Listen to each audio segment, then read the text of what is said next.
विश्व प्रसिद्ध इतिहासकार डॉक्टर जीरो काशी प्रसाद जायसवाल को मरणोपरांत भारत रत्न से सम्मानित किए जाने के संबंध विद्या महोदधि पंडित प्रवर doctor zero Kashi Prasad Jaiswal M.A.D. Lit बार एटला, जिनका जन्म उत्तर प्रदेश के मिर्जापुर में नवंबर 27, 1881 को तथा महाप्रयाण अगस्त 4, 1937 को पटना में हुआ, का विस्तृत परिचय इस पत्र के साथ संलग्न कर अवगत कराना है कि श्री जायसवाल भारत माता के ऐसे सपूत हैं जिन्होंने ब्रिटिश दासता के काल में अपने ज्ञान और अन्वेषण के बल पर भारत का गौरव बढ़ाया तथा 20वीं सदी के पूर्वार्ध के बहुचर्चित, बहुआयामी और बहुभाषी विद्वान थे। दुनिया उन्हें राष्ट्रवादी इतिहासकार, साहित्यकार, मुद्राशास्त्री, पुरातत्वविद, भाषाविद, वकील, पत्रकार और स्वतंत्रता संग्राम सेनानी, क्रांतिकारी तथा अनंतर्राष्ट्रीय व्यक्ति के रूप में पहचानती थी। पत्रकार और स्वतंत्रता संग्राम सेनानी, क्रांतिकारी तथा अनंतर्राष्ट्रीय व्यक्ति के रूप में पहचानती थी। स्थापना होने के बाद जो नामकरण की बात आई तो नहीं हो पाया, माँ विंध्यवासिनी के नाम पर हो गया। और जो ये अनुप्रिया पटेल जी हैं, उनका कुछ उसमें ये था कि उनके पिताजी के नाम पर किया जाए, लेकिन हो नहीं पाया। सर, दूसरा ये है कि हम लोग जो हैं चूँकि पिछड़ी जाति में आते हैं,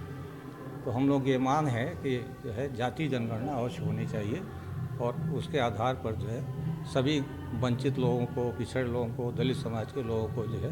विकास का जो है सही अवसर मिलना चाहिए, ये हम लोग का। सर, किसी नेतागढ़ से बच्चों को पुरस्कार क्या दिया गया है? आज जो लोकार्पण का कार्यक्रम था उसमें बाल निकुंज के बच्चों ने जो है जो स्वागत गान किया था, उसमें पूर्व विधायक हमारे बीच में थे संजय प्रताप जी, वो सभी बच्चियों को जो है उन्होंने 1,000 रुपये का पुरस्कार दिया है। ये काम आज हुआ है, ऐसा हम लोग करते रहते हैं। जी, बहुत सौभाग्य का विषय है कि आज हम लोग लखनऊ में विकासनगर क्षेत्र में काशीराम द्वार का आज उद्घाटन हुआ है और 144वीं जयंती उनकी मनाई जा रही है। हम लोगों के लिए क्या, पूरे भारतीय लोगों के लिए बहुत ही सौभाग्य का विषय है, क्योंकि कोई भी आयाम हो समाज का और इतिहास से लेके किसी भी विषय को आप अगर उठाएंगे तो उनका योगदान कहीं से भी किंचित कम नहीं है। जिन जिन विषयों पे उन्होंने लिखा, काम किया और बोला, उन्होंने सबसे अच्छी बात ये कही कि खून से अधिक रिश्ता भाषा के जुड़ने के रिश्ते से होता है, जो शायद कहीं ना कहीं सत्य भी है कि अगर आपको जिस भाषा के, अगर किसी इतिहास के बारे में आपको जानना है, किसी के चीज़ में आपको रिसर्च करना है और राजनीति को समझना है, तो आपको भाषा की पकड़ बहुत मजबूत होनी चाहिए। जैसे अंग्रेज़ों के टाइम में उन्होंने तुरंत इंग्लिश को सीखा और उसके बाद उन सारी चीज़ों को उन्होंने संज्ञान में लिया, तो ये बेहतर है सारे युवाओं के लिए, अन्य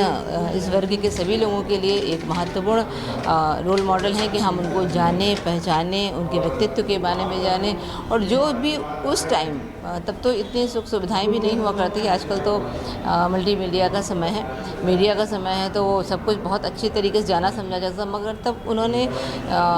बिल्कुल विपरीत परिस्थिति में जो काम किया है उसके लिए भारत सरकार को चाहिए कि उनका भारत रत्न अवश्य दें, क्योंकि अगर वो देते हैं तभी व्यक्ति जानेंगे, अन्य जो स्टूडेंट हैं वो जानने की कोशिश करते हैं कि इनका व्यक्तित्व क्या है, उनका समाज के प्रति कार्य क्या है। तो ये महत्वपूर्ण विषय है। जायसवाल समाज की तरफ से चूँकि आज ये आमंत्रण था, तो मुझे लगता है सभी वर्गों को आगे आना चाहिए, उनके बारे में जानना चाहिए। जब आप किसी व्यक्ति के व्यक्तित्व को जानते हैं तो उसके ढेर से गुण आपके अंदर आ जाते हैं।